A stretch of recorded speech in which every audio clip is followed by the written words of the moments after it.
Pourquoi est-ce important pour toi de t'établir une vision amoureuse? Nous sommes à quelques encablures du 14 février, jour de la Saint-Valentin. C'est un jour que le monde a prévu pour célébrer l'amour. Et ce jour, généralement, il y a de l'agitation dans les cœurs. Il y a de la tension dans les cœurs. Les personnes profitent pour faire le point sur leur vie sentimentale, leur vie amoureuse. Et tu serais donc cette femme ambitieuse qui attend de rencontrer ton partenaire et qui en ce moment a le cœur agité. J'ai pensé pour ma part opportun de te partager ce message pour que tu puisses avancer dans cette quête avec assurance et sérénité. Ok? Donc parlant de vision amoureuse, à quoi déjà elle va te servir? Elle te sert de boussole. Parce que tu vois la boussole, si tu tiens une boussole, ça veut dire que tu sais où tu vas et tu cherches le trajet. La boussole te rassure pendant que tu avances, que tu es sur le bon chemin. De même, la vision amoureuse te permet de visualiser le type de relation que tu t'attends à vivre et te permet de mettre aussi, de dessiner en quelque sorte le profil de la personne avec qui tu entends vivre cette relation. La vision amoureuse, en fait, pendant que tu l'établis, elle te permet de ressortir certains points très importants, certains éléments qui peut-être t'étaient restés inconnus jusqu'ici. La vision amoureuse, elle te permet de répondre à un souci de clarté et d'alignement. Parlons de clarté. En quoi elle va te servir? Elle te sert à apporter de la précision sur ce que tu as à offrir dans une relation. Oui. Parce que généralement, quand les personnes pensent à une éventuelle relation ou un éventuel partenaire, elles pensent beaucoup plus à ce qu'on va leur apporter.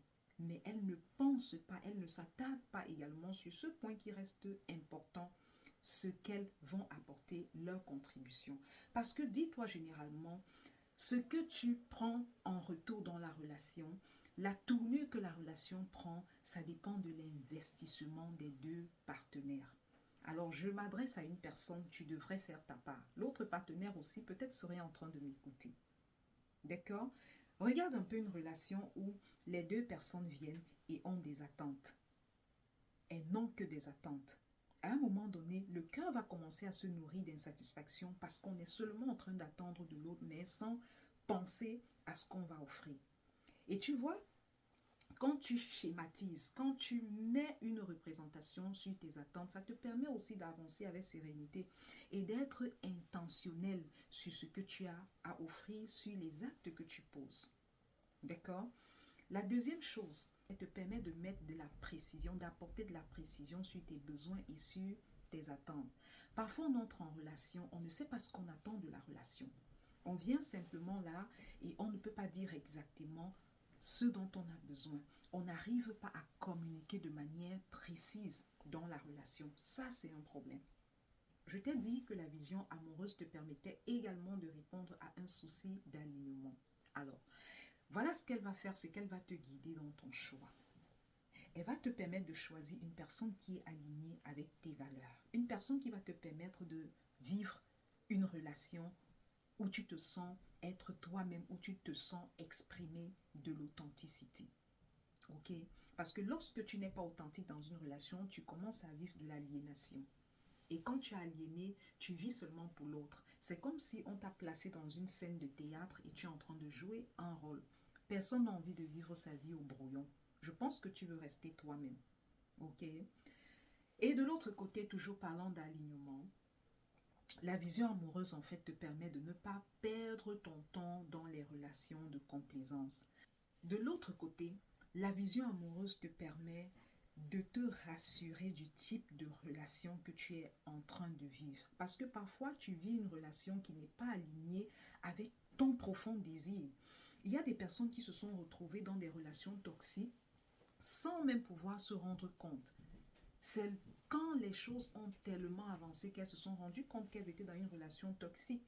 Pourquoi? Parce que lorsque tu n'as pas schématisé ce que tu attends, tu pourrais te trouver en train de perdre le temps dans une relation que tu ne veux pas, juste parce que tu n'as pas la représentation de ce que tu voulais au départ.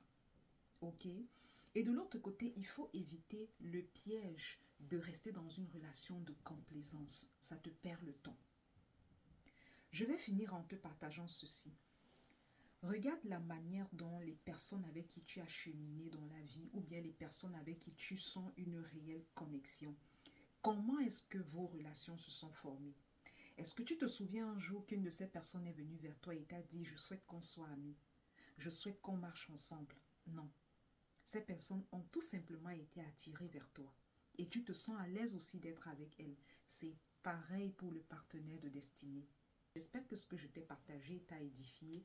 Porte-toi bien et je te souhaite d'avance bonne fête de l'amour. Si c'était ta première fois de m'écouter, n'oublie pas de liker, de partager ce message avec quelqu'un et surtout de t'abonner.